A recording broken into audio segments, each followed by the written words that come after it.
As of now, I've ridden 170 different roller coasters over the course of my life, and there are some cases where my opinion on them seems a bit off or outdated due to a variety of different reasons. I was recently thinking about some coasters that I desperately need rerides on in order to get a more updated perspective, so I went to my spreadsheet and put together a list. These are the top 10 coasters I need rerides on, and why. Starting off at number 10, we have Big Bear Mountain at Dollywood. This is considered to be a top tier family coaster, and the one time I've managed to ride it so far, I just didn't put a whole lot of thought into it. I have no problem loving a more family-style coaster considering Hagrid's at Universal is a top 15 coaster for me.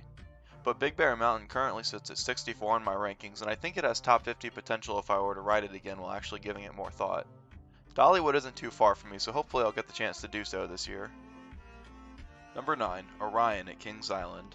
I currently have this ranked barely inside my top 50, which considering my credit count feels a bit low for a Giga coaster. I know I'm nowhere near being the only one who thinks this ride is overrated, but I just remember being very underwhelmed last time I rode it. I feel like this ride should be better, and I wonder if I went into it expecting too much the first time. I'm going to Kings Island in a few weeks, so hopefully my opinion will change going into it with lower expectations. Number 8, Steel Vengeance at Cedar Point. Last time I rode this was 3 years ago, and I had it ranked as my number 3 after my first time riding it. It has since fallen to 6th on my list, which partially doesn't feel right given the coaster's pedigree among enthusiasts. I'm also heading to Cedar Point in a few weeks, so I hope to get the chance to ride it and compare it more closely to Airy Force 1, which I currently have ranked one spot above it. Number 7, Superman Krypton Coaster at Six Flags Fiesta Texas. When I first went to Fiesta Texas a few years ago, I was absolutely blown away with how smooth and forceful this coaster was.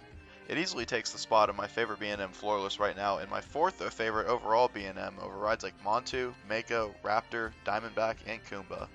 I also liked it even more than Wonder Woman in the same park. I don't know if I've ever seen anyone else nearly as high on this coaster as I am, so I'm curious to see if I'll still feel the same about it after getting back on. Number 6, Batwing at Six Flags America. It has been so long since I rode this that I don't have a good enough memory of it to justify ranking it at all. However, I do sort of remember liking it at the time. I more recently rode Nighthawk at Carowinds before its removal, and aside from one other coaster, it was the worst thing I'd ever ridden. So I'm a bit torn on how I could like one and hate the other. I want to see if I would still like Batwing today given that information, and unfortunately getting to Six Flags America before they close at the end of this year will be very difficult for me, so I'm hoping this gets relocated instead of being scrapped. Number 5, Incredicoaster at Disney's California Adventure. From a pure layout and ride experience perspective, this coaster is obviously nothing too special, but it has held a nostalgic place in me for a very long time, and thus has somehow remained in my top 50 despite numerous new credit additions over the years. I don't even know how long it's been since I've ridden it at this point, but I think I need to get back on it in order to let some of the nostalgia I have dissipate so that I can fully realize that it probably doesn't even compare to many of the other coasters I've ridden. Also, I really preferred the old California Screamin' theme more than the current Incredibles theme, so I think that knocks it down quite a bit. Number 4, Stormrunner at Hershey Park. I have this coaster ranked very high for something that I haven't ridden in over a decade. I have it ranked at number 16 purely based on the insane memories I have of it from way back when. I could honestly see myself moving it both up and down depending on how it goes when I finally manage to get back to Hershey. Part of me has always wanted to put it higher, but I just don't think I could bring myself to do it based on how outdated my last ride was. I can also see it feeling a bit watered down considering that Hershey has added some major roller coasters since the last time I went. There is the possibility of Stormrunner feeling a little less great when put next to other great coasters, so kind of in the same way that many great coasters at Cedar Point get overshadowed by the top dogs at times. Number 3, Banshee at Kings Island. As good of an invert as people say this is, I have it ranked astonishingly low, all the way down at number 70. I've only ever gotten to ride it once, and it felt kind of forceless to me.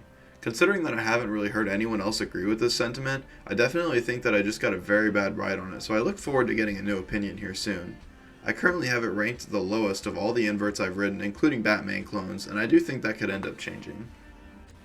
Number 2, Iron Rattler at Six Flags Fiesta Texas.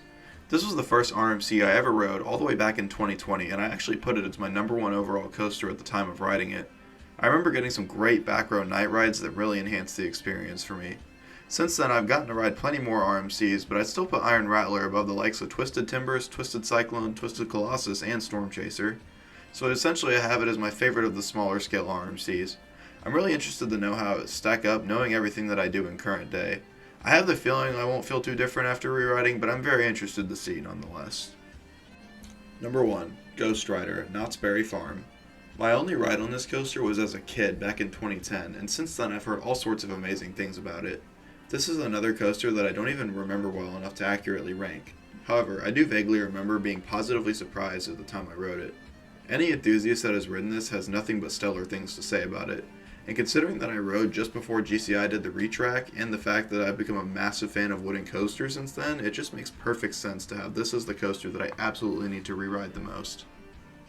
And that about finishes up the list. What coasters do you really need to re-ride on? Let me know in the comments below. Thank you for watching, and remember to make the most of the summer and ride as many coasters as you can.